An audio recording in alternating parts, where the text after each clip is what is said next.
नमस्कार, तुम्हा सर्वांचे स्वागत आहे धनश्री होम अँड ब्लॉग या माझ्या चॅनलमध्ये। तर आज मी तुम्हाला माझे देव मी कशा पद्धतीने घरच्या साहित्यामध्ये अगदी शास्त्रशुद्ध पद्धतीने स्वच्छ करते ते तुमच्याबरोबर शेअर करणार आहे। तर अगदी घरच्या साहित्यामध्ये आपण शास्त्रशुद्ध पद्धतीने हे देव साफ करणार आहे। तर व्हिडिओ नक्कीच शेवटपर्यंत पाहावं, आवडल्यास नक्की सबस्क्राईब करावं। तुम्ही तुमचे देव कशा प्रकारे क्लीन करतात तेही नक्की सांगा। तर चला तर मग आपल्या व्हिडिओला सुरुवात करूया।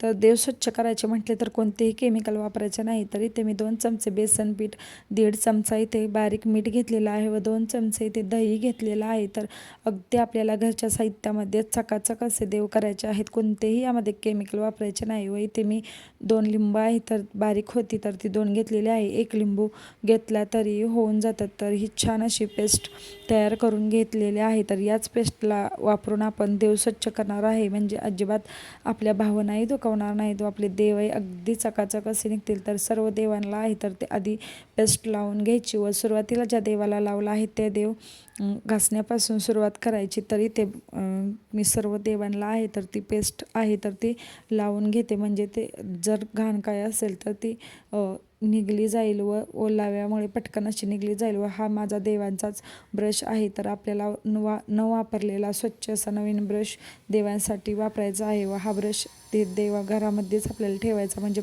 आपल्याला वापरताना येतो। तर ब्रशच्या साहाय्याने छान असे घासून घ्यायचं आहे। तर आपण जेवढं छान असं घासू तेवढं चकाचक असे आपले देव निघतात। तर अगदी खाचांमध्ये बसलेली ही जी काही घाण आहे तर ती पटकन अशी निघली जाते। मी तरी आठवड्यातून 2दा अशा प्रकारे देव क्लीन करते, म्हणजे माझे देव नेहमीच चकाचक असे दिसतात। तर तुम्ही जर माझ्या चॅनेलवरती व्हिडिओ पाहिले असतील तर व्हिडिओमध्ये पाहिले असेल माझे देव कशा प्रकारे दिसतात। तर हे गजलक्ष्मी आहे तर तेही अगदी चकाचक असे निघतात। तर पुढे तुम्हाला दाखवतेच मी कशा प्रकारे निघतात। तर तुम्ही कोणत्या पद्धतीने देव स्वच्छ करतात तेही नक्की मला कमेंट करून सांगा।